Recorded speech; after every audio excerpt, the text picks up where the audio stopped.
Hello everyone, welcome back again to Liverpool Report today. We've got the latest updates on our beloved club Liverpool. But before we dive in, make sure to subscribe so you never miss a moment of Liverpool Report news. Let's get started. Danny Guthrie has opened up on almost having a change of heart over joining Newcastle United, until Liverpool legend Steven Gerrard suddenly stepped in. The former Magpies star revealed how his stomach dropped while on his way to a medical at St James's Park before Gerrard told him he would be mad to turn down the move. Guthrie was en route to Newcastle in 2008 to finalise a move from Liverpool, the club he had been at since he was 16 years old, when he began having second thoughts. "I just felt my stomach drop," the now 37-year-old said to Inside Football. "I was like, no, I can't.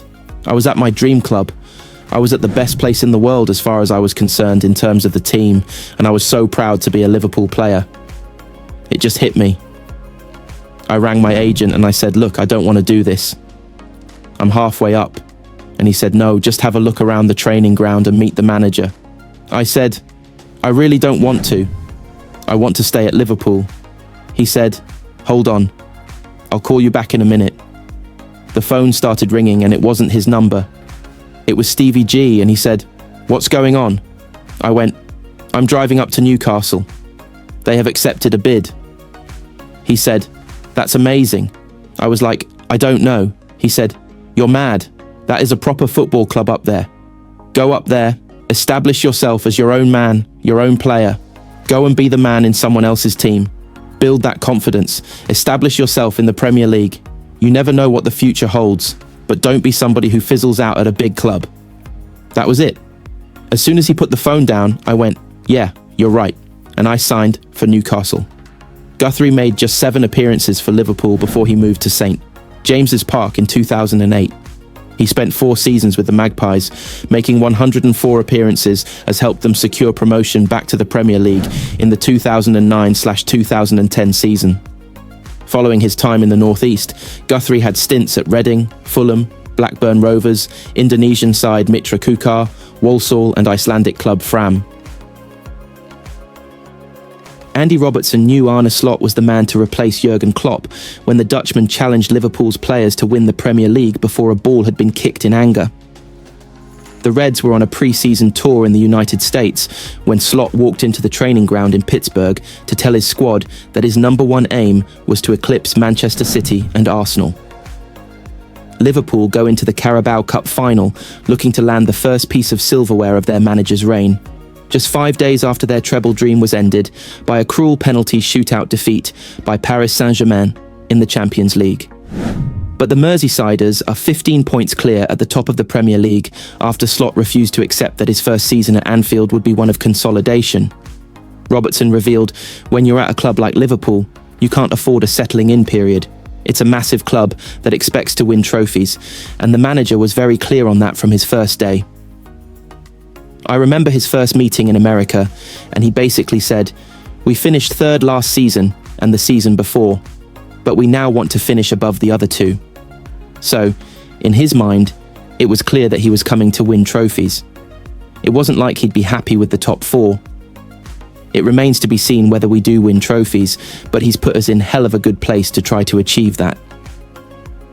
When the manager and the coaches took the job, I think their remit was, we want to win trophies. We want Liverpool to be successful, and not just by finishing in the top 4. The players could get on board with that. At the same time, the manager came into a changing room and saw players that expect and are hungry to win trophies. We got off to a good start and that momentum has carried on, but there's still 9 games to go in the league and we've got a lot of work to do. But as we sit here today, we're in a really good spot." Klopp rated dramatic extra-time victory over Chelsea in last year's Carabao Cup final as one of the biggest achievements of his reign, given Liverpool went to Wembley with a team full of youngsters after being ravaged by injury. Slot's task will be to make sure the physical and psychological damage of losing to PSG don't undermine his bid to land the first part of a double. Liverpool have not lost to Newcastle in their last 17 meetings, but a thrilling 3-3 draw between the 2 teams at St James's Park means the champions-elect will be on their guard. Robertson said, "We probably should have won the tie against PSG inside 90 minutes, but in extra time they looked stronger, and penalties are always a lottery. It was disappointing to go out, but you have to move on, and we've got a chance to do that at Wembley. That's the beauty of football. Last year's final was unbelievable, with the injuries we had, and the young lads coming off the bench. We ended up with the trophy, in a dramatic way, winning it last minute. It was an amazing day out for us, for the fans, for everyone connected with the club. A lot gets said about the League Cup, but when you get to the semi-final and the final, you realise how good it is to win it. We've managed to do that twice, and hopefully we can do it again. We know what to expect from Newcastle and we have to be ready. That 3-3 was probably one of the toughest games we've had this season, and we're going to need to be at our best to get our hands on the trophy. You've got to fancy Liverpool in the Carabao Cup final, but for both managers, it's an acid test of prioritising success over sentiment. For Arneslot, who suffered his first bump in the road at Anfield in the Champions League shootout defeat by Paris Saint-Germain, the best way to bounce back is to pick his strongest team, starting with the goalkeeper. Koeman Kelleher has been an able deputy for Alisson, but trophies are big business, and if Slot wants to land his first piece of silverware, he needs to pick his number one keeper. Yes, there will be another one along soon when, not if, Liverpool win the title, but for any manager of a big club, the first trophy is the most important one. Newcastle boss Eddie Howe has a similar dilemma: Nick Pope or Martin Dubravka in goal. And it's the same answer: go for your best keeper, which in Newcastle's case is Pope. It should be a close final where Alexander Isak's duel with Virgil van Dijk will be key, and instead of Anthony Gordon v Trent Alexander-Arnold, we're going to have Harvey Barnes v Jarrell Quansah. Newcastle, chasing their first domestic trophy for 70 years, has a nostalgic pull about it. But Liverpool fans call Wembley Anfield South, and I expect they will make themselves at home again. It's still on the dream Europa League final, where Manchester United meet Tottenham, and one of them can salvage glory from a tortured season in the Premier League. At Old Trafford, it's been a big week with encouraging performances against Arsenal and Real Sociedad, and Sir Jim Ratcliffe unveiling plans for a massive 100,000-seater new stadium. And for Tottenham, finally nearing full strength after a difficult winter plagued by injuries, there are finally signs of the real Spurs emerging again with Mickey van de Ven and Dominic Solanke, giving the team's spine renewed power. If United or Tottenham end a painful campaign back in the Champions League mainstream, how's that for a bad season? There are no bigger clubs left in the competition. It's there to be won. Liverpool are all set to beat Newcastle in the battle for Crystal Palace centre-back Marcguehi. There is a Cop-Toon confrontation on Sunday in the Carabao Cup final at Wembley, but they are also rivals for England's Guehi, 24, and it's understood that Liverpool is the preferred destination for the Palace defender. United report can also reveal that Newcastle are aware of that too, and a deal to take Guehi to Anfield is expected to be struck in the summer. The main rivals to the Premier League leaders now look to be Chelsea, where Guehi started his career, but there could be late interest from Manchester City, Arsenal and Tottenham. All four have also been assessing Guehi after his standout season at Palace and development with England on the international stage.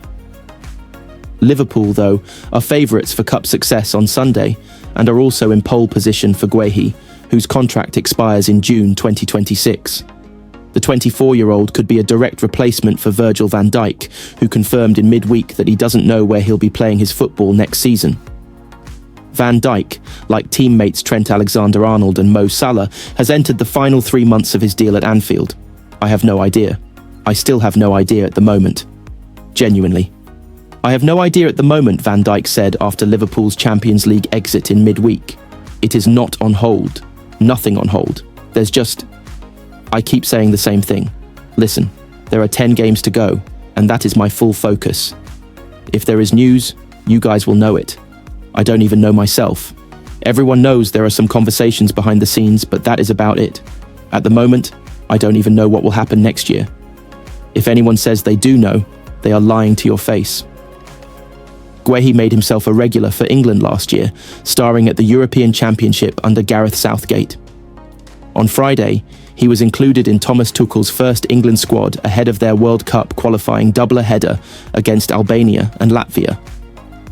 His performances for Palace have helped fire Oliver Glasner's side into European contention, although his season could have been different had he completed a move to St James's Park. Newcastle boss Eddie Howe opened up on their failed attempts to sign Guthrie last summer on the Upfront podcast. He wasn't the only target, Howe explained. I think a lot goes on into a summer. You never just have one target. That wouldn't be right. We went into the summer with several targets. We tried to sign 2 or 3 other players. We didn't get them. We ended up ultimately towards the end of the window with one target, and we didn't get him, so that was it.